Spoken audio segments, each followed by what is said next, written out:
সবাইকে স্বাগতম ভয়ের কথায়।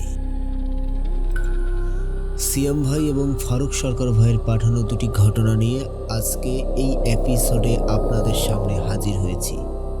প্রথম ঘটনাটি আমাদেরকে যিনি পাঠিয়েছেন তার নাম সিয়াম, ওনার বাড়ি টাঙ্গাইল জেলার সদর উপজেলার কাতুলি ইউনিয়নের চৌবাড়িয়া গ্রামে। আর দ্বিতীয় ঘটনাটি আমরা যার কাছ থেকে পেয়েছি তার নাম ফারুক সরকার, ওনার বাড়ি যশোর জেলার শার্শা উপজেলার নিজামপুর ইউনিয়নের কালিয়াপুর গ্রামে। উনি বর্তমানে মালয়েশিয়াতে রয়েছেন। যে ঘটনা দুটো আজকে আপনাদের সাথে শেয়ার করব, ঘটনা দুটো শুনলে আপনারা ভিন্ন ধরনের এক অনুভূতি পাবেন। শুধু বলার জন্য বলছি এরকম না, শোনার পরেই বুঝতে পারবেন ইনশাআল্লাহ। ঘটনা শুরু করার আগে যে কথাগুলো সবসময় বলি, এই ভিডিও লাইক বাটনে প্রেস করতে ভুলবেন না, আর এই ভিডিওর লিঙ্কটা বেশি বেশি করে শেয়ার দেবেন। চলুন ঘটনায় চলে যাই। প্রথম ঘটনাটি থাকছে সিয়াম ভাইয়ের পাঠানো ঘটনা। তো ওনার বাড়ির ঠিকানা তো প্রথমেই বলেছি, আবারও বলছি, টাঙ্গাইল জেলার সদর উপজেলার কাতুয়া ইউনিয়নের চৌবাড়ি গ্রামে। ঘটনাটি আজ থেকে 30 বছরেরও আগে ঘটেছিল। নির্দিষ্ট করে সাল বলা মুশকিল। ঘটনাটি 2 ধাপে ঘটেছিল। প্রথম যে অংশে ঘটেছিল সেটা হচ্ছে এই সিয়াম ভাইয়ের মায়ের সাথে। তখন তার বয়স 12 কি 13, অর্থাৎ সিয়াম ভাইয়ের মায়ের বয়সের কথা বলছি। উনি যেই জায়গাতে বড় হয়েছেন এটা কিন্তু যমুনা নদের একদম কাছাকাছি জায়গাতে। তো ওই সময়টা যখন ওনার সাথে ঘটনাটি ঘটে, এটা কিন্তু দিনের বেলায় ঘটনা ঘটেছে। ওই সময়ে ওনার আম্মু উনি আরও অনেক বান্ধবীদের সাথে খেলা করছিলেন। তো খেলাধুলা করছিলেন কিন্তু নদের একদম পাড়েই। সিয়াম ভাইয়ের নানার নাম হচ্ছে কোরবান নানা। এই কোরবান নানা উনি কিন্তু একটা ছোট নৌকা ব্যবহার করতেন এখানে ওখানে যাওয়ার জন্য। মাঝে মাঝে মাছ ধরতেন, তবে সেটা রেগুলার না। আর বিভিন্ন জায়গায় যাওয়ার জন্য অনেকেরই নিজের নৌকা থাকে। তো ওনারও একটা ছিল। নৌকা বড় ছিল না, ছোট আকৃতির নৌকা ছিল। নৌকার উপর কয়েকজন বসা যেত। বসার জন্য বাঁশের কিন্তু মাচা করে দেওয়া ছিল। নৌকাটা নদের পাড়ে বাঁধা ছিল। একটা বাঁশ বালুর মধ্যে গাড়া ছিল বা মাটির মধ্যে গাড়া ছিল। সেই বাঁশের সাথে দড়ি দিয়ে ওই নৌকা বাঁধা। তো নৌকার কাছাকাছি জায়গাতেই কিন্তু এই সিয়াম ভাইয়ের আম্মু তার বান্ধবীদের সাথে খেলা করছেন। তো দৌড়ঝাঁপ করতে করতে একটা সময় উনি ক্লান্ত হয়ে যান। উনি চিন্তা করলেন কোথাও বিশ্রাম নেই, তো উনাদের নৌকার পাশেই বেঁধে রাখে। তো উনি কি করছেন, ওই নৌকাতে গিয়ে উঠছেন। নৌকাতে গিয়ে যখন উঠছেন, ওঠার পর শরীরটা মনে হচ্ছে ওনার খুব ভারী হয়ে যাচ্ছে। উনি মনে হচ্ছে যেন খুব ক্লান্তি অনুভব করছেন। উনি চিন্তা করছেন যে কিছু সময় বসবো, একটু জিরিয়ে নিয়ে, মানে হাঁপিয়ে গিয়েছিল, সো একটু জিরিয়ে নিয়ে আবার চলে আসবেন খেলাধুলা করতে। তো ওনার কাছে নিজের শরীরটা অনেক ভার বলে মনে হচ্ছে উনি খুব ক্লান্ত। তখন কি করছেন, নৌকার যে মাচা আছে এই মাচার উপর তিনি শুয়ে পড়লেন। তো এভাবে শুয়ে আছেন, এদিকে ঘটছে এক ভয়ঙ্কর ঘটনা। এই ভয়ঙ্কর ঘটনা সিয়াম ভাইয়ের আম্মুও খেয়াল করেন নাই। ওখানে উপরে যারা আছে, যারা খেলাধুলা করছে, তারাও সবাই খেয়াল করেন নাই। কিন্তু খেয়াল করছেন একজন, তিনি এই সিয়াম ভাইয়ের আম্মুর এক বান্ধবী, প্রতিবেশী প্লাস বান্ধবী। উনি দেখেন যে এই সিয়াম ভাইয়ের আম্মু উনি নৌকার উপরে শোয়া, আর নৌকাটা আস্তে আস্তে ডুবে যাচ্ছে বলতে পানির মধ্যে ডুবে যাচ্ছে এটা আমরা বলতে পারছি না, ডেবে যাচ্ছে এটাই বলতে হবে, কেননা নৌকার মধ্যে কিন্তু পানি ওঠে নাই। আর ভয়ঙ্কর ব্যাপার হচ্ছে, ওই আন্টি উনি ওই সময় দেখছিলেন যে বিশাল এক জটধারী কোনো এক নারীর অবয়বের মতো। তার চুলের বিশাল জট, মাথাটা বড়। এই চুলের জটগুলো পানির উপরে ভেসে উঠছে, আর তার মাথাটা বোঝা যাচ্ছে, তবে চেহারাটা বোঝা যাচ্ছে না। এতটুকু বোঝা যাচ্ছে পোশাকে আশাকে এটা কোনো নারীর অবয়ব হবে, তবে সেই অবয়বের আকৃতিটা অনেক বড়। তার শরীরের পোশাক রয়েছে, তবে ময়লা পোশাকের মতো মনে হচ্ছে বলে তার কাছে। ওই জিনিসটা তার জটগুলো ভাসিয়ে দিয়ে ওই নৌকার কাছে অবস্থান করছে, আর নৌকাটা আস্তে আস্তে পানির নিচে অনেকটাই ডুবে গেছে। এখনই দুপাশ থেকে পানি এসে নৌকার মধ্যে ভরে যাবে। এদিকে সিয়াম ভাইয়ের আম্মু এটা মোটেও বুঝতে পারেন নাই ঘটনা কি হচ্ছে। উনি তো খুব ক্লান্ত, শরীরটা ভার হয়ে গেছে, উনি কিছুতেই টের পাচ্ছেন না। তখন ওই আন্টি চিৎকার করে বলে উঠছেন, এই কে কোথায় আছিস রে? আরে ওরে তো পানির নিচে চলে গেল, ওই দেখ দেখ কিসের জন্য ওরে পানির নিচে নিয়ে যাচ্ছে, বাঁচা ওকে কেউ। তখন উপস্থিত সবাই এটা দেখছেন, তবে ওই যে ভয়ঙ্কর অবয়বটা এটা অনেকেই দেখেন নাই, তবে সবাই দেখেছে নৌকাটা পানির নিচে তলে যাচ্ছে। এটা দেখার সাথে সাথে উপস্থিত সবাই দৌড়ে নৌকার কাছে চলে যান। ওই আন্টি সহ উনি কিন্তু ভয় পান নাই যে ওরকম একজন জটধারী পানির নিচ থেকে ওটা নিয়ে যাচ্ছে।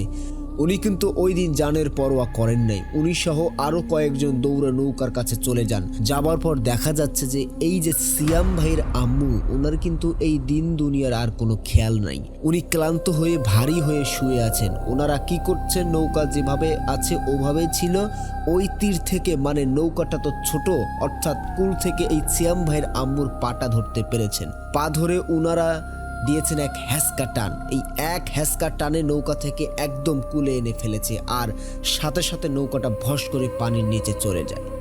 অনেক সময় কোনো জিনিস হঠাৎ করে যদি পানির নিচে চলে যায় এক ধরনের শব্দ হয় না, কিন্তু ওরকম শব্দ হলো না। যখন শব্দ হলো নৌকাটা পানির নিচে চলে গেল, তখন নৌকাটা বাঁধা ছিল, বাঁধা অবস্থাতেই কিন্তু ওই বাঁশ একদম খুলে নিয়ে পানির ভিতরে চলে যায়। নৌকাটা আর কয়েক সেকেন্ড দেরি হলেই ভয়ঙ্কর একটা দুর্ঘটনা ঘটে যেত। তো এই খবর চতুর্দিকে ছড়িয়ে পড়ে। কোরবান নানা তখন অন্য আরেক কাজ করছিলেন, তার কাছেও খবর চলে যায় যে এই কোরবান তুমি কি করছো, তোমার মেয়েকে তো পানির নিচে তলায় নিয়ে গেছিল। এই কোরবান নানা আবার টুকটাক ঝাড়ফুঁকও জানতেন। মোটামুটি এই পানি রিলেটেড যে ব্যাপারগুলো, এগুলোর সম্পর্কে ওনার ধারণা ছিল। এই কথা শোনার সাথে সাথে উনি দৌড়ে সেখানে চলে যান। গিয়ে দেখেন ওনার মেয়ে ঠিকঠাক আছেন। ওনার মেয়ের মুখ থেকে সব কথা শুনেন। আর যারা প্রত্যক্ষদর্শী ছিলেন তাদের কাছ থেকে ঘটনা শোনার পর উনি চিৎকার দিয়ে বলেন, তোর এত বড় সাহস, তুই আমার মেয়েকে মেরে ফেলার চেষ্টা করলি? তোর সাহস দেখে আমি অবাক হয়ে গেলাম। এক্ষুনি আমার নৌকা ফিরিয়ে দিবি, তা না হলে তোর যে আমি কি করব তুই নিজেও বুঝতে পারবি না। এই কথা বলার পর নানা কি করছেন, কিছুটা পানি হাতে তুলে নিলেন। নদের পানে দাঁড়িয়েই কোনো একটা দোয়া দৌড়ুত পরে যখন ওই পানিটা নদে ছুঁড়েছেন, সাথে সাথে নিচ থেকে ভস করে আবার ওই নৌকাটা ভেসে উঠেছে। ঠিক যেমন হয় এই যে একটা বলের মধ্যে বাতাস থাকে, বল তো পানির মধ্যে সহজে ডুবে যেতে চায় না। বলকে যদি আমরা টেনে পানির নিচে নিয়ে রাখি, হঠাৎ করে ছেড়ে দেই, কিভাবে ভেসে ওঠে। ভেসে ওঠার পর মনে হলো একটু জাম্প করে, তাই না? এরকম মনে হয়, কিন্তু আমাদের মনে হলো নৌকাটা এমনভাবে দ্রুত গতিতে ভেসে উঠেছে, পানির উপরে একটা জাম্প করার মতো করলো। আর নৌকার ভিতর কোনো পানি নেই, মনে হচ্ছে একদম শুকনো। এমন একটা অবস্থায় আর কি নৌকাটার সাথে ফিরিয়ে দিল ওই জিনিসটা। নানা হুমকি দিলেন, তার মানে হচ্ছে নানা বুঝতে পেরেছিলেন যে কাজটা কে করেছে। এর একদিন পরে আরেকটা ভয়ঙ্কর ঘটনা। এই সিয়াম ভাইয়ের মামা, যার নাম হচ্ছে মোকসেদ মামা, এই মোকসেদ মামা উনি কি করতেন, উনি গরু মহিষ এগুলো নিয়ে একটা চরে যেতেন। চরে যাওয়ার জন্য যে কাজটি করতে হতো, তখন বর্ষাকাল থাকতো বা পানি বেশি থাকতো, তখন এই মহিষগুলো সাঁতরে এপাশ থেকে ওপাশে, অর্থাৎ এপাশের চর থেকে ওই পাশের চরে চলে যেত। ওখানে গিয়ে উঠতো, এখানে গিয়ে উঠতো। যদি দেখতেন যে আর সাঁতরাতে পারছেন না, তখন কোনো একটি গরুর লেজ ধরতেন বা মহিষের লেজ ধরতেন, ওটার সাথেই উনি চলে যেতেন। অথবা কোনো মহিষের পিঠে উপর শুয়ে পড়তেন। ওই সাঁতরানো অবস্থাতেই মহিষগুলো ওনাকে নিয়ে ওপাশে চলে যেত বা গরুগুলো ওই দিকে অবস্থিত ওনাকে নিয়ে চলে যেত। আর যখন শীতকাল থাকতো, পানি কমে যেত, তখন অনায়াসেই এপাশ থেকে ওপাশে হেঁটে যাওয়া যেত। এর আগেও কিন্তু আমরা বেশ কয়েকটি ঘটনার কথা বলেছিলাম, যে বিস্তীর্ণ যমুনার নদীর চরগুলোর কথা, যেগুলোতে কিন্তু অনেকেই গরু ছাগল চারান। তো এই যে মোকসেদ মামা, উনি একরকমভাবে চরে গিয়েছেন প্রতিদিনের মতো। তো যাবার সময় ঘটনা ঘটে এক ভয়ঙ্কর ঘটনা। সেটা হচ্ছে উনি সাঁতরাতে যখন মনে হয়েছে যে ওনার শরীরটা একটু দুর্বল হয়ে গেছে, প্রতিদিন যেটা করেন, ওনার সাথে একটি গরুর লেজ ধরেছেন। লেজ ধরার পর উনি আপনা আপনি চলে যাচ্ছেন গরুর সাথে। হঠাৎ মনে হলো ওই গরুটা আস্তে আস্তে তলিয়ে যাচ্ছে পানির নিচে। উনি বুঝতে পারলেন না ঘটনা কি, এরকম তো হয় না। তো যেহেতু উনি গরুর লেজটা ধরে রেখেছেন, উনিও গরুর সাথে সাথে তলিয়ে যাচ্ছেন। হঠাৎ করে ওনার পায়ের কাছে একটা জিনিসের উপস্থিতি মনে হলো। উপস্থিতিটা এমন ছিল যে বিশাল বড় কোনো চুল জমাট বাঁধা। এই চুলগুলো ওনার পায়ে এসে ঠেকে। উনি প্রথমে মনে করেছিলেন যে হয়তোবা তাল পাতায় আটকে গেছে, কিন্তু নদের এই জায়গায় কোনো লতা পাতা থাকার কথা না। ওনার পায়ের সাথে যখন চুলের মতো কিছু একটা বাঁধে, তখন উনি বুঝতে পারেন এখানে ভয়ঙ্কর কিছু আছে। তখন উনি দ্রুত ওই গরুর লেজটা ছেড়ে দিয়ে উনি আরেকটু সামনে আগিয়ে গিয়ে একটি মহিষের লেজ ধরেন। ওই মহিষটা কিন্তু ওপাশে চলে গেছে, উনিও মহিষের সাথে চলে গেছেন। সবগুলো গরু মহিষ ঠিকঠাক মতো চড়ে উঠতে পারলেও ওই যে ওই গরুটা কিন্তু পালের মধ্যে সবচেয়ে বড় ছিল, একটা ষাঁড় গরু ছিল। ওই গরুটা আর উঠতে পারলে না। তখন হঠাৎ চিৎকার চেঁচামেচি শুরু হয়ে গেল। ওই চরে আরও কয়েকজন লোক কিন্তু গরু ছাগল চড়াতে এসেছিল, তাদেরকে ডাকলেন, বললেন এই ঘটনা। তখন তারা বললেন, সর্বনাশ, ও তো নিয়ে গেছে রে, এ তো আর পাবি না, এই গরু আশা ছেড়ে দে, ওরে খেয়ে ফেলেছে। তো এই কথা যখন কুরবান নানাকে জানানো হয়, কুরবান নানা বিষয়টি শুনলেন। উনি বুঝতে পারলেন যে এখানে ভয়ঙ্কর কোনো একটা জিনিস ভালো মতো এসে আস্তানা গেড়েছে। যে জিনিসটাকে উনি বুঝতে পেরেছেন, কিন্তু কি করবেন তা এখনো সিদ্ধান্ত নিতে পারছেন না। এটাকে কিভাবে তাড়ানো যায় এখান থেকে। আগে ঠিক এরকম ছিল না, হঠাৎ করে এরকম সমস্যা শুরু হয়েছে। এর পরের দিন আরেকটা ঘটনা ঘটে।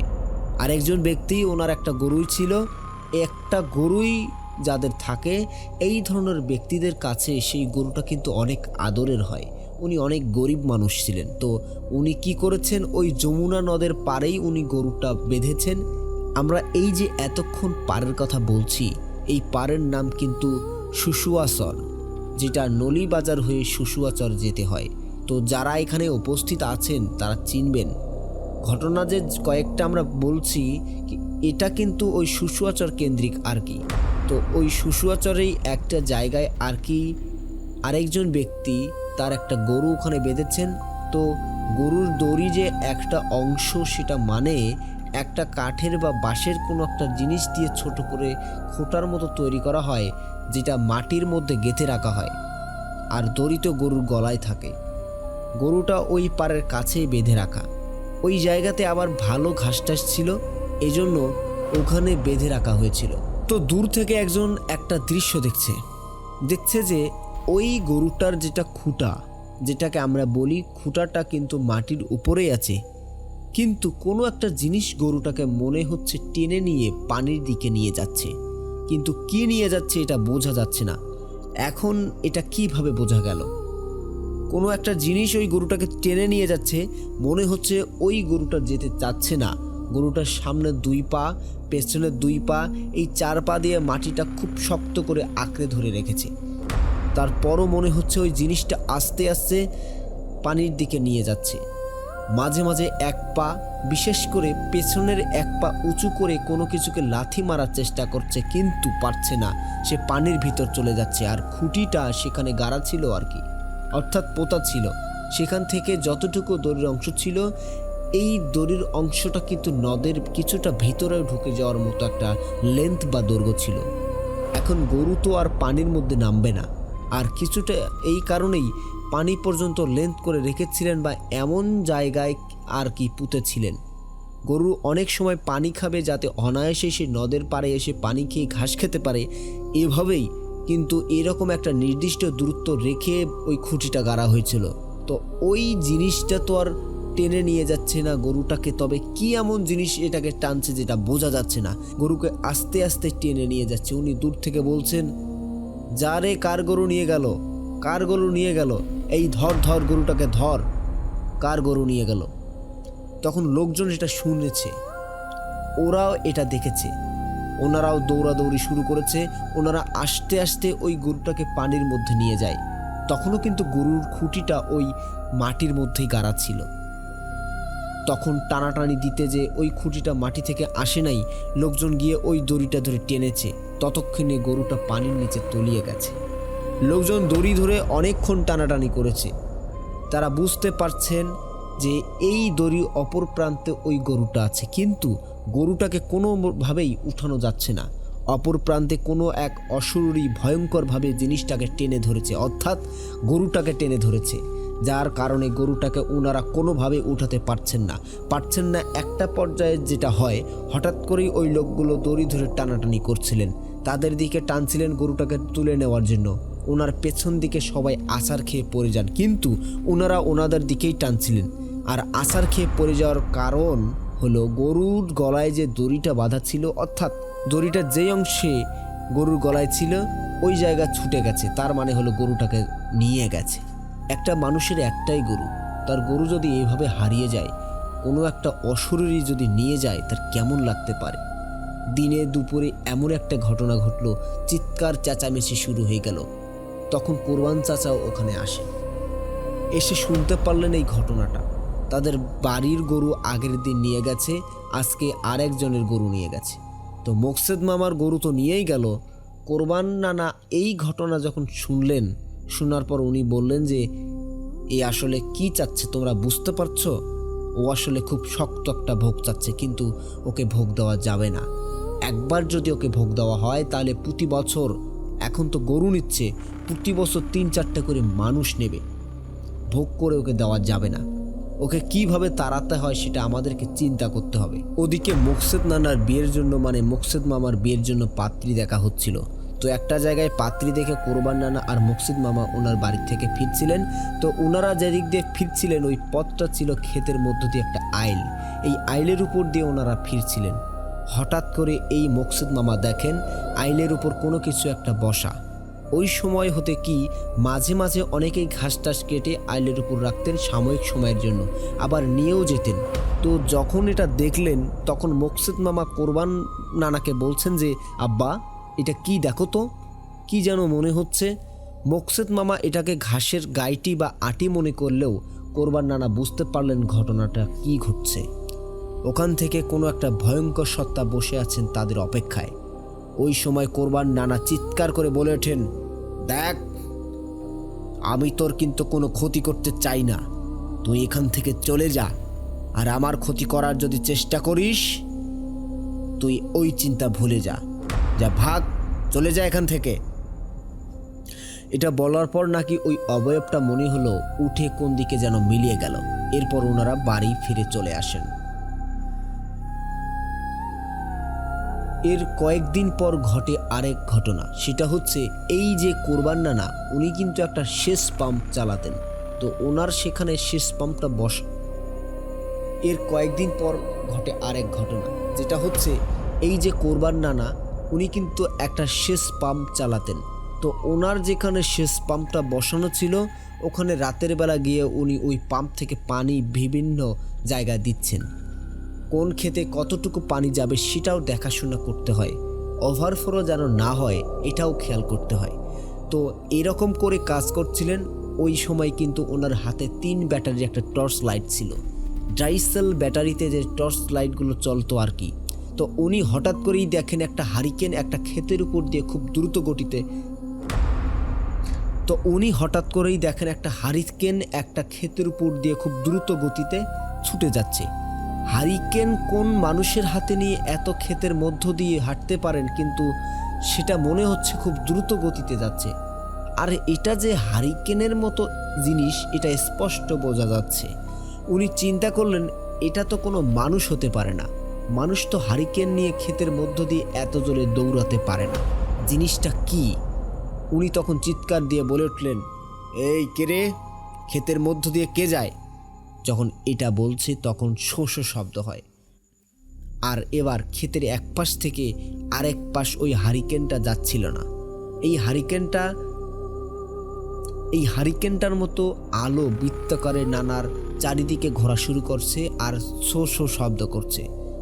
তো নানা দোয়া দৌড় পড়া শুরু করেছেন। একটা পর্যায়ে ওই হারিকেনটা মিলিয়ে যায়। তো এভাবে বেশ কিছু সমস্যা চলেছিল, তবে আল্লাহর রহমতে এই সমস্যা ঠিক হয়ে গিয়েছিল। নানা একজন হুজুরেরও শরণাপন্ন হয়েছিলেন। তো সেই হুজুর তার মতো করে কাজ করছিলেন। তো এভাবেই একটা সময় এই জিনিসটার সমাপ্তি ঘটে। তো এটাই ছিল ঘটনা। প্রিয় লিসেনার্স, একবার ভাবুন, একটা মানুষ নৌকার উপরে শুয়ে আছে নদের তীরে। সেই নৌকাটা ওই তীরে থাকা অবস্থায় আস্তে আস্তে ডুবে যাচ্ছে। আর উপরে থাকা একজন মানুষ উপর থেকে স্পষ্ট দেখতে পাচ্ছে যে একজন ভয়ঙ্কর জটাধারী ওই নৌকাটিকে পানির নিচে তলিয়ে নিয়ে যাচ্ছে। তখন কি একটা ভয়ঙ্কর অনুভূতি হতে পারে আপনারা একবার ভাবুন। চর এলাকায় এরকম অনেক ভয়ঙ্কর ঘটনা ঘটে। ধন্যবাদ জানাচ্ছি সিয়াম ভাইকে আপনার ঘটনার জন্য। আশা করি আপনাদের কাছ থেকে আরও অনেক ঘটনা গল্প পাবো ইনশাল্লাহ। চর এলাকার, বিশেষ করে যমুনা চর এলাকার এরকম অনেক ঘটনাই তো ঘটে। আপনাদের জানা থাকলে আপনারাও লিখে বা রেকর্ড করে পাঠিয়ে দিতে পারেন আমাদের ঠিকানায়। তো প্রিয় লিসেনার্স, এবার শুনে আসি আমাদের এক রেমিটেন্স যোদ্ধা ভাইয়ের পাঠানো ঘটনা। শ্রোতা বন্ধুগণ, ফারুক সরকার ভাই উনি 9 থেকে 10 বছর আগে মালয়েশিয়াতে পাড়ি জমিয়েছিলেন। এখনকার অবস্থা থেকে তখনকার অবস্থা অনেক ভয়ঙ্কর ছিল। ওই সময় যে কোম্পানির হয়ে উনি গিয়েছিলেন, সেই কোম্পানি তাদেরকে যেখানে রেখেছিল সেটা পাহাড়ের পাশে, আশেপাশে জঙ্গল রয়েছে। প্রতিদিন কোম্পানির বাসে করে শ্রমিকদের কাজে নিয়ে যেত, আবার থাকার জায়গায় নিয়ে আসতো সেই বাসে করেই। কোম্পানি তাদেরকে থাকার ব্যবস্থা করেছিল। সমস্যা দেখা দেয়, বেশ কিছু বৈধ কাগজপত্র তখনও ওনারা হাতে পান নাই। আবার অনেক বাংলাদেশি ভাইরাই অবৈধভাবে মালয়েশিয়াতে এসেছেন। তখন মালয়েশিয়ান পুলিশ মাঝে মাঝে রাতের বেলাতে বিভিন্ন জায়গায় রেড দিত। রেড দিয়ে যে সমস্ত বাংলাদেশি ভাইরা কাগজপত্র দেখাতে পারত না, বা আরও অনেক দেশের লোকজনই যেখানে ছিল তারা বৈধ কাগজপত্র দেখাতে পারত না, তাদেরকে কিন্তু ধরে নিয়ে আবার অন্য দেশে পাঠিয়ে দিত কিংবা নিজ দেশে পাঠিয়ে দিত। এই যে ফারুক সরকার ভাইসহ আরও অনেকেই কিন্তু অনেক ঋণ করে, অনেক কষ্ট করে মালয়েশিয়াতে গিয়েছিলেন। পুলিশরা যখন তাদের পাঠিয়ে দেয়, এমন হয় যে বৈধ কাগজপত্র আছে, তারপরও কোনো কারণে তাদের মনে হয় নাই, ভালো লাগে নাই, পাঠিয়ে দিয়েছিল, এমনও কিন্তু ঘটনা রয়েছে।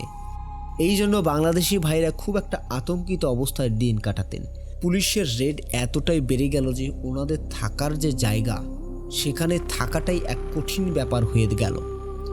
তখন ওনারা সিদ্ধান্ত নিলেন, ওনাদের যে থাকার জায়গা কোম্পানি কর্তৃক সেই জায়গায় করা হয়েছিল, সেখান থেকে অন্য জায়গায় ওনারা থাকবেন। এখন অন্য জায়গায় চাইলে তো আর থাকা যায় না। কোম্পানির গাড়ি তো প্রতিদিন সকালবেলা এসে ওনাদেরকে নিয়ে যায়। ওনারা চিন্তা করলেন যে ওনাদের যে থাকার জায়গার পাশে একটা ছোট্ট ঢিলার মতো আছে, এই ঢিলার উপরে গিয়ে ওনারা ঘর বানাবেন। তো ওখানে 4-5 জন নিজেরা রান্নাবান্না করে খাওয়া দাওয়া করতেন। একজনের নাম জাহাঙ্গীর, ফিরোজ, মোহন আর ফারুক সরকার ভাই। এই জাহাঙ্গীর ভাই, ফিরোজ ভাই, মোহন ভাই আর ফারুক সরকার ভাই 4 জন মিলে একসাথে খাওয়া দাওয়া করতেন। এজন্যই ওনারা 4 জন মিলে সিদ্ধান্ত নিলেন যে ওনারা আলাদা করে ছোট ছোট করে 4টা ঘর বানাবেন, মানে তাঁবুর মতো করে। নিচে যে জিনিসগুলো ছিল সেগুলো কিছু নিয়ে নিলেন, আরও কিছু জিনিস জোগাড় করেছিলেন। এটা করে ওনারা কি করতেন, শুধু রাতের বেলা ওখানে অবস্থান করতেন। আর এটার পিছনে কারণ ছিল একটাই, পুলিশ কিন্তু রেডগুলো রাতের বেলাতেই দিত। এজন্যই ওখান থেকে যখন থাকা শুরু করলেন, প্রথম একদিন মোটামুটি ভালো গেল। এরপরের রাত থেকেই শুরু হলো সমস্যা। এই জাহাঙ্গীর ভাই আর ফিরোজ ভাই ওনারা দুজন আলাদা করে ছোট ছোট ঘর বানালো। পরবর্তী ঘর দুটো আবার এক করেই একসাথে থাকা শুরু করলেন। আর যে মোহন ভাই আর ফারুক সরকার ভাই, অর্থাৎ ফারুক সরকার ভাই, ওনারা দুজন আলাদা ঘর গণলেও আবার দুটো ঘরকে একত্রে করে দুজন একসঙ্গে বাস করা শুরু করলেন। প্রথম রাত ঠিকঠাক মতো পার হবার পর এরপর এই ফারুক সরকার ভাই আর মোহন ভাইয়ের কাছে মনে হলো, রাতের বেলা মনে হয় কেউ ওনাদের এই থাকার জায়গার কাছে আসে, চারিদিকে হাঁটাহাঁটি করে। কিন্তু ওরা উকি দিয়ে দেখেন না এই জিনিসটা কি। কেননা ওখানে বন্য শুয়োর ছিল, বুনো গরু ছিল, বানর ছিল। এগুলো দিনের বেলাতেও দেখা যেত। আরও বেশ কিছু প্রাণী থাকতো সেখানে, এগুলো হাঁটাহাঁটি করে। সুতরাং এগুলো তাদের এই থাকার জায়গায় চতুর্দিকে হাঁটাহাঁটি করবে, এটা অস্বাভাবিক কিছু না। তবে ওনারা কেউ উকি দিয়ে দেখেন নাই। এভাবে কয়েকদিন কেটে যায়। ওনারা ডিউটি করছিলেন ঠিকঠাক মতোই। এদিকে ওনারা নিজেদের মধ্যে আলোচনা করলেন যে আসলে জিনিসটা কি সেটা দেখতে হবে। রাতের বেলা এরকম চতুর্দিকে হাঁটাহাঁটি করে কেন? মোহন ভাই উনি একদিন চিন্তা করলেন যে আমি একটু দেখব জিনিসটা কি। অন্য সাইডে কিন্তু এই যে জাহাঙ্গীর ভাই আর ফিরোজ ভাই আছেন, এনাদের এই বিষয়ে কিছু জিজ্ঞেস করলে ওনারা তেমন কোনো পাত্তা দেন না। তবে ওনারাও এই বিষয়টা সম্পর্কে অবগত হয়েছেন বলে তাদের হাবভাব থেকে বুঝতে পেরেছেন এই মোহন ভাই আর ফারুক সরকার ভাই। তো এক রাত্রে এই মোহন ভাই আর ফারুক সরকার ভাই শুয়ে আছেন। গভীর রাত্রে হঠাৎ করে সেই শব্দটা আবার শুরু হয়ে যায়। মনে হচ্ছে চারিদিকে কেউ হেঁটে বেড়াচ্ছে, আর হাঁটতে হাঁটতে একটা সময় ওনাদের যে থাকার জায়গা ওইখানটাতে জিনিসটা চলে আসে। তখন মোহন ভাই কি করছেন, চুপি চুপি ওনাদের ওই ছোট্ট ঝুপড়ি ঘরের মতো যেটা, ওই জিনিসটার একটা অংশ ফাঁক করে দেখার চেষ্টা করছেন যে জিনিসটা আসলে কি। যেই না তাকিয়েছেন উনি চমকে উঠেছেন, মানে ভূত দেখার মতো ভয় পেয়েছেন। ফারুক সরকার ভাই কিন্তু তখনও জেগেছিলেন, কারণ ওই অবস্থাতেই কিন্তু এই মোহন ভাই বলেছিলেন, ফারুক তুমি চুপ থাকো, আমি দেখে আসি জিনিসটা কি। তো উনি তখন ফারুক সরকার ভাই জিজ্ঞেস করলেন, মোহন ভাই কি ব্যাপার, কি দেখছেন, এরকম ভয় পেলেন কেন? তখন মোহন ভাই বললেন, ফারুক রে, এইটা তো আর মানুষ না রে, এইটা কোনো প্রাণীও না, এইটা যে কি জিনিস আমি বুঝতে পারছি, এইটা ভয়ঙ্কর এক দানব, এইটা বিশাল উচ্চতার, এইটা মানুষ না, না কোনো প্রাণী, এই জিনিসটা অবশ্যই জিন হবে। এইটা শোনার পর ফারুক সরকার ভাই তো ভয় পেয়ে যান যে সর্বনাশ, তাহলে এতদিন এই জিনিস যেগুলো শুনছি, বুনো শুয়োর মনে করেছি, বানর মনে করেছি, বুনো গরু মনে করেছি, তাহলে এটা একটা ভয়ঙ্কর জিন। এখানে একটা কথা বলে রাখা ভালো, ওনারা যে জায়গাটাতে ওই ঝুপড়ি ঘরের মতো করে তৈরি করেছিলেন অস্থায়ীভাবে, ওটা বড় একটা গাছ ছিল। সেই গাছটার নাম ঠিক করে ফারুক ভাই বলতে পারেন নাই, তবে ধারণা করেন যেটা রাবার উড গাছ ছিল, বেশ লম্বা টাইপের একটা গাছ ছিল আর কি, তবে গাছটা বেশ পুরনো। এটা বোঝা যাচ্ছে যে এই পাহাড়ের জায়গাটাতে অনেক আগে গাছ রয়েছে। এখন এই ধরনের ব্যাপার ঘটে গেল, কোনো মতো এই রাতটা পার করলেন ওনারা।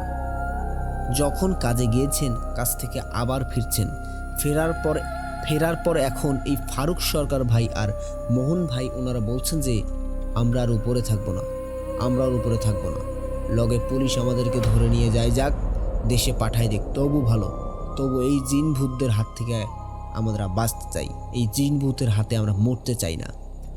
তো এই দিকে হয় কি, এই যে জাহাঙ্গীর ভাই আর ফিরোজ ভাই ওনারা বলছেন যে দূর কিসের কি, আমরা থাকি কই, আমরা তো কোনো কিছু দেখলাম না, এগুলো তোমাদের মনের ভুল, আর এরকম জঙ্গলের মতো জায়গাতে ছোটোখাটো প্রাণী আসবে এটাই স্বাভাবিক, এটা নিয়ে এত ভয় পাওয়ার কিছু নেই, কত কষ্ট করে আসছি, ঋণের টাকা পরিশোধ হয়নি, এখন যদি পুলিশ ধরে বাংলাদেশে পাঠিয়ে দেয় তখন কি অবস্থা হবে।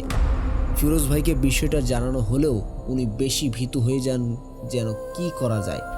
উনিও যে আসলে ওই বিষয়টা বুঝতে পেরেছিলেন, এটা কিন্তু তার কথাবার্তাতেও বোঝা গেলেও অপেক্ষাকৃত তিনি সাহস ছিলেন। এদিকে ফিরোজ ভাইকে আবার জাহাঙ্গীর ভাই বলতেছে, যারে ফিরোজ ভাই তুমি কি না বলো, ওগুলো নিয়ে চিন্তা ভাবনার কোনো কারণ নেই, চলো তো আমার সাথে, আমরা দুজন থাকবো, ওরা দুজন ভীতু মানুষ, ওরা নিচে থাক, পরে পুলিশ ধরলে ধরবে। ওনারা নিচেই ছিলেন। আল্লাহর অশেষ রহমতে প্রায় 1 মাসের মধ্যেও পুলিশ ওই জায়গাতে এসে রেড দেয়নি। ওনারা নিচেই ছিলেন, আর জাহাঙ্গীর ভাই আর ফিরোজ ভাই উপরেই ছিলেন। তো এক রাত্রে হয় কি, প্রচণ্ড বৃষ্টি, রাত তো না, দিন থেকে বৃষ্টি, সন্ধ্যার পর থেকেও বৃষ্টি, রাতেও বৃষ্টি, এমন বৃষ্টি মনে হচ্ছে ওই পাহাড়ে যে সমস্ত মাটি যেগুলো আছে এগুলো ধসে পড়বে এখনই তাদের গায়ের উপর, যে কোনো সময়। এত বৃষ্টি হয়েছে মানে যে কোনো সময় পাহাড় ধসে পড়ে যেতে পারে। এরকম যখন চলছে তখন এই ফিরোজ ভাই উনি জাহাঙ্গীর ভাইকে বলছেন যে, জাহাঙ্গীর ভাই আজকে রাত্রে উপরে না গেলে হয় না, এত বৃষ্টি। তখন জাহাঙ্গীর ভাই বলছে যে, ফিরোজ তোমার কি মাথা খাচ্ছ, রাতের বেলায় তো বিশেষ করে এই ধরনের ঝড় বৃষ্টির দিনেই মালয়েশিয়ান পুলিশরা রেড দেয় বেশি, কারণ তারা জানে যে এই ঝড় বৃষ্টির রাতে বাংলাদেশ সহ যারা আরও আছে তাদের কাগজপত্র ঘাটতি যাদের আছে তারা বাইরে কোথাও যায় না, নিজের জায়গাতেই থাকে। আর এদের ধরা যখন সহজ হয় 1 মাসে আসে নাই, আজকে রাত্রে আসবে নিশ্চিত থাকো, আজকে রাত্রে তো আরও বেশি করে এখানে থাকা যাবে না। ফিরোজ ভাই বললেন, না আজকে রাত্রে যাব না। জাহাঙ্গীর ভাই বললেন, ফিরোজ আমার বাপ দাদারা এরা কিন্তু কবিরাজের নাম জানতেন, আমিও কি টুকটাক কিছু শিখি নাই, এইসব ভূত পেত আমাকে ভয় দেখাতে পারে না, তুমি এই চিন্তা বাদ দাও, চলো চলো আমার সঙ্গে, নইলে আমি গেলাম। শেষ পর্যন্ত ফিরোজ ভাই আর যান না, জাহাঙ্গীর ভাই উনি একাই চলে যান। সকালবেলা যে যার মতো কাজে চলে গেছে, ফিরোজ ভাই কাজে চলে গেছেন। তো ওনাদের যিনি সুপারভাইজার, ওনারা খেয়াল করলেন যে সুপারভাইজার এসে জানান কাউকে খুঁজতেছে। কাকে খুঁজতেছেন? জাহাঙ্গীর ভাইকে। জাহাঙ্গীর ভাই আসে নাই। হঠাৎ উনি সকালবেলা উনি কাজে যান নাই, কোম্পানির বাসে যে আসেন সেই বাসে উনি ওঠেন নাই। তখন কাজ শেষে ওনারা ফেরত আসেন। ফেরত আসার পর চিন্তা ভাবনা করতেছে যে জাহাঙ্গীর ভাই গেল কোথায়। সবাই চিন্তা করলেন যে সকালবেলা হয়তো নেমেছিল, আবার কোনো সমস্যার কারণে অন্যদিকে গেল কিনা। তখন কিন্তু ওনারা চাইলেও বিভিন্ন জায়গায় যেতে পারতেন না, পুলিশ ধরে ফেলতো। এসব নিয়ে আলোচনা হচ্ছে। ওই রাতেও কিন্তু ফিরোজ ভাই আর উপরে ওঠেন নাই, মোহর ভাই, ফারুক সরকার ভাইও যান নাই। ওই এক রাতেও চলে গেল। পরের দিন জাহাঙ্গীর ভাইয়ের কোনো খোঁজ খবর নাই। তখন তো ওনাদের টনক নড়ল যে ঘটনা কি, জাহাঙ্গীর ভাই গেল কোথায়। তাও তার কিন্তু ফোনও ছিল, তার ফোনটাও বন্ধ পাওয়া যাচ্ছিল। সবার তো চিন্তায় মাথা ঠুকে গেল, ঘটনা কি, ঘটনা কি। এরপর উপরে যাওয়া হলো, উনি যেখানে থাকতেন আর কি, সেখানে ওনার কোনো চিহ্ন পাওয়া গেল না। তবে ওনার থাকার যে জায়গাটা, এই জায়গায় একদম ফিটফাট ছিল, ঠিকঠাক ছিল, কোনো কিছু আক্রমণ করছে এমন কিছু মনে হয় নাই। তার মানে উনি নিজে ইচ্ছায় আশেপাশে কোথাও গেছেন। ওনাকে যখন পাওয়া যাচ্ছিল না, তখন এই কোম্পানিতে কাজ করতো এক পাকিস্তানি ভদ্রলোক। উনি বেশ হুজুর গোছের ছিলেন, উনি ওখানে কাজ করতেন। তো ওনার কাছে যখন বিষয়টা যায়, উনি তখন বলেন যে আচ্ছা ঘটনা কি, আমাকে একটু খুলে বলো তো। তখন এই যে মোহর ভাই, ফিরোজ ভাই, ফারুক সরকার ভাই, ওনারা বললেন যে এরকম আমরা একসঙ্গে থাকতাম। এরপরে মোহন ভাই কি দেখেছিলেন ওই রাতের বেলা, এই বিষয়টা কিন্তু ওই পাকিস্তানি ভদ্রলোককে বললেন। বলার পর উনি বেশ চিন্তিত হয়ে পড়েন। উনি বলেন আমি যে এরকম সন্দেহ করেছি এটাই কিনা, আচ্ছা দেখি তো আমি কোনো তথ্য নিতে পারি কিনা। উনি আবার আয়না পরা জানতেন। উনি আয়না পরা দিয়ে অল্প সময়ের মধ্যেই চমকে ওঠেন, খুব ভয়ার্ত হয়ে যান, ওনার শরীর ঘেমে যায়। উনি কাঁপা কাঁপা কণ্ঠে বলতে থাকেন জাহাঙ্গীর এই দুনিয়াতে আর নাই। এই কথা শোনার সাথে সাথে সবার মাথায় আকাশ ভেঙে পড়ে। মানে কি বলেন? বলে হ্যাঁ নাই, ওর লাশ এখান থেকে কারো ভেতরের দিকে আছে, আধা খাওয়া অবস্থায়। এই কথা শোনার সাথে সাথে সবাই আতঙ্কিত হয়ে যান, বিশ্বাস করতে চান না। তখন সবাই মিলে খুঁজতে থাকেন। খুঁজতে খুঁজতে আসলেই এখান থেকে, মানে যেখানে ওই ঝুপড়ির মতো ঘরটা তৈরি করা হয়েছিল, সেখান থেকে আরও বেশ কিছু ভেতরে গিয়ে জাহাঙ্গীর ভাইয়ের ডেড বডি পাওয়া যায়। বুকের ভেতর যে অংশটা, এই বুক থেকে নিচের অংশটা ছিন্ন ভিন্ন অবস্থায়, মাথাটাও খুঁজে পাওয়া যায়নি। শরীরে বেশ অঙ্গ ছিন্ন ভিন্ন করা, শুধু জামা দেখে আর প্যান্টের অংশ দেখে চেনা গেছিল এটা জাহাঙ্গীর ভাইয়ের ডেড বডি। সবাই চিন্তা করছিল যে কোনো হিংস্র প্রাণী এই কাজটি করেছে। তখন ওই পাকিস্তানি ভদ্রলোক বললেন না, এটা কোনো হিংস্র প্রাণীর কাজ না, এটা একটা ভয়ঙ্কর জিনের কাজ। এটা কিভাবে হলো? তখন ওই পাকিস্তানি ভদ্রলোক বললেন যে আমি আরেকটু তথ্য নেই, আপাতত এই লাশের যে বন্দোবস্ত সেটা করতে হবে। লাশটা এমন ভয়ঙ্কর অবস্থায় হয়ে গিয়েছিল যে এটা আসলে বাংলাদেশে পাঠানো যাবে এমন অবস্থায় ছিল না। এটা পাঠানোর জন্য পুলিশের সাথে যোগাযোগ করতে হবে। পুলিশ আসলে তো আবার এনাদেরকে ধরবেন। আবার জাহাঙ্গীর ভাইয়ের ডেড বডি যে বাংলাদেশে পাঠাবেন, ওনার বৈধ কাগজপত্র তখন হয়নি। এর মধ্যে স্থানীয় যারা আছেন, ওনাদের সাথে যারা রয়েছে, তাদের অনেকেরই কাগজপত্র নেই পুলিশের কাছে। তারপরও যাদের কাগজপত্র আছে তাদের মাধ্যমে যোগাযোগ করা হয়। তখন পুলিশ এই ভয়াবহতা দেখে তারা বলেন যে এটা খুব বাজে অবস্থায় সিচুয়েশন চলে গেছে, এখান থেকে সমস্ত মুসলিম কবরস্থান আছে, দেখো সেখানে কবর দেওয়া যায় কিনা। পরবর্তীতে পরিবারের সম্মতি নিয়ে ওখানকার একটা মুসলিম কবরস্থানে জাহাঙ্গীর ভাইয়ের বডি যতটুকু পাওয়া গিয়েছিল জানাজা করে দাফন করা হয়। এরপর ওই পাকিস্তানি ভদ্রলোক এমন কিছু তথ্য জানান যা শুনে উপস্থিত সবাই আকাশ ভেঙে পড়ে। সেই পাকিস্তানি ভদ্রলোক জানান যে এই যে গাছটা, যে গাছের নিচে ঝুপড়ি ঘরের মতো করে বানানো হয়েছিল, এই গাছে একটা আফ্রিকান শক্তিশালী বয়স্ক জিন এসে অল্প কিছুদিনের জন্য বাসা বেঁধেছে। মূলত আফ্রিকান এক তান্ত্রিক তাকে পাঠিয়েছে বেশ কিছু পশুর মাথা এবং শরীরের বিভিন্ন অংশ সংগ্রহ করতে। সে এই কাজটি করছিল। এর মধ্যে যে এই জাহাঙ্গীর ভাই, ফিরোজ ভাই, মোহর ভাই আর ফারুক সরকার ভাই, এই চারজন ওখানে গিয়ে ঝুপড়ি ঘরের মতো তৈরি করেছে। শুরুতে নাকি সে ভয় দেখানোর চেষ্টা করেছে। মোহর ভাই, ফারুক ভাই ওনারা দুজন ভয় পেয়ে তো নেমে আসছেন, যার কারণে এই দুজনের ক্ষতি করার কোনো চিন্তা ওই জিনের ছিল না। ফিরোজ ভাই, জাহাঙ্গীর ভাই এই দুজন থাকছিলেন, তবে জাহাঙ্গীর ভাই নাকি এর মধ্যে বেশ কিছু কাজ করে ফেলেছেন যেটা ওই জিনের মারাত্মক রকম ক্ষিপ্ততার জন্য দায়ী হয়ে যায়। সেটা হচ্ছে জাহাঙ্গীর ভাই রাতের বেলা ওনার পরিবারের সাথে কথা বলার জন্য ওই ঝুপড়ি ঘর থেকে বের হতেন।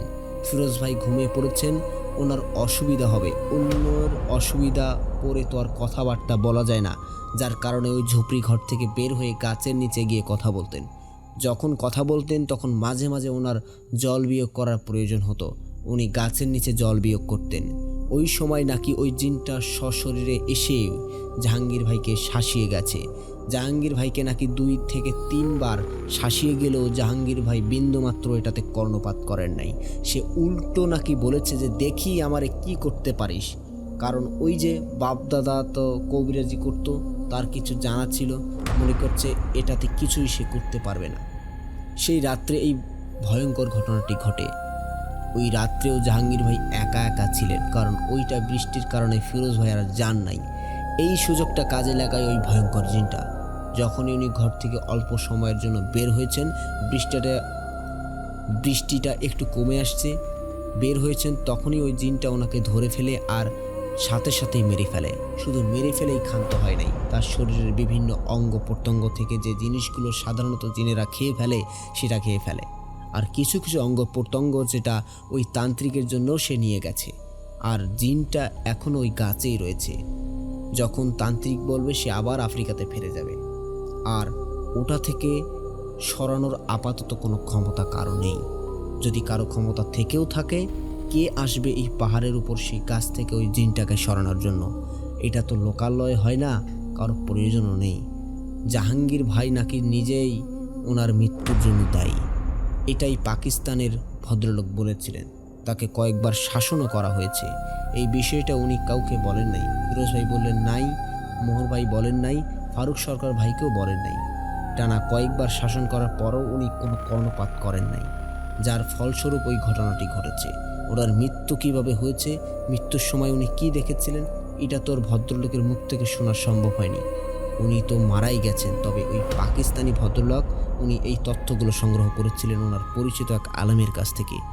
উনি শুধু আয়না পরা দিয়ে এতটুকু দেখেছিলেন লাশটা ওখানে পড়ে আছে। উনি আরেকজন আলেমের সঙ্গে কথা বলেছিলেন, আর কিছু ছাত্র যিনারা এই তথ্য নিয়ে এসেছিল, সেই তথ্যটা উনি পরবর্তীতে অন্যদেরকে জানিয়েছিলেন।